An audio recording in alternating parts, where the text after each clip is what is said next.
Merhabalar arkadaşlar, ben Şehriban, kanalıma hoş geldiniz. Bugün sizlerle birlikte bir buzdolabı süsü yapmak istedim. Videoma geçmeden önce kanalıma abone olup videomu beğenip bildirimleri açarsanız bu tarz videolar gelecek ve siz de anında görebilirsiniz. Şimdi birlikte videomuza geçelim. Öncelikle kullanmadığım bir mukavvaya istediğim büyüklükte, yani süsümün ne kadar büyüğünü istediğim büyüklükte bir ölçü alıyorum hemen. Şöyle şu şekilde.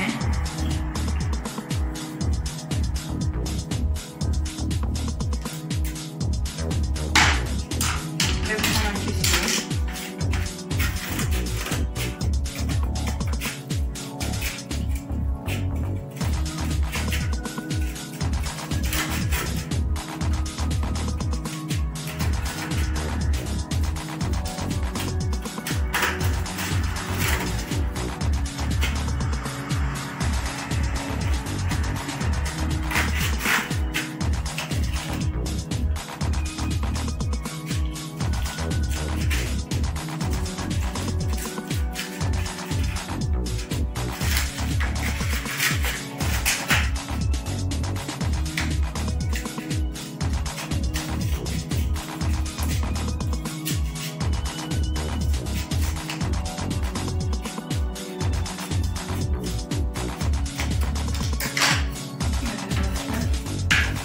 Hazırladık. Ben mıknatıslarımı görünmemesini istiyorum. O yüzden mıknatıslarımı içine gizleyeceğim. Ama bunun için mıknatıslar daha güzel dolabı tutabilmesi için birazcık bunu içeri gömmeye çalışacağım. Elimden geldiği kadar. O yüzden hemen ölçü alıyorum. Ve oraya biraz açmaya çalışıyorum.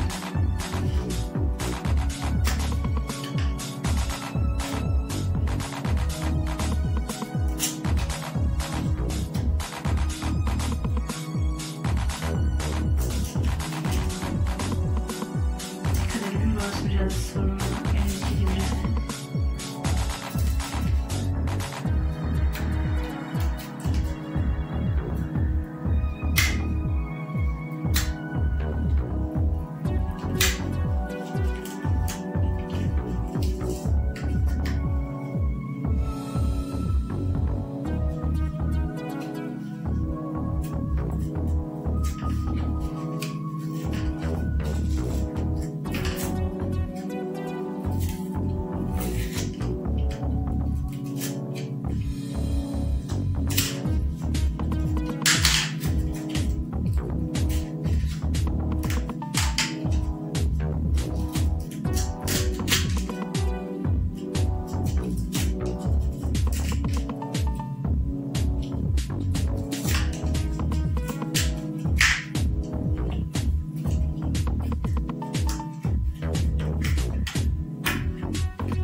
Mıknatısını girebileceği kadar açtıktan sonra sıcak silikon kullanıyorum. Ben sıcak silikonumu sıkıyorum buraya.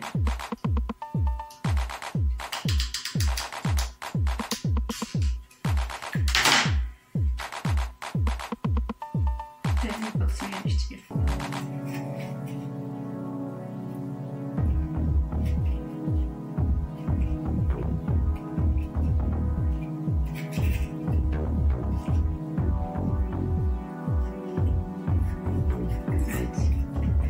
Gördüğünüz gibi mıknatısımız görünmüyor. Burayı isterseniz böyle durmasını istemiyorsanız isterseniz boyayabilirsiniz veya tekrardan bir şeylerden yapıştırabilirsiniz. Hazır çuval ipinden de olabilir. Şimdi şöyle bir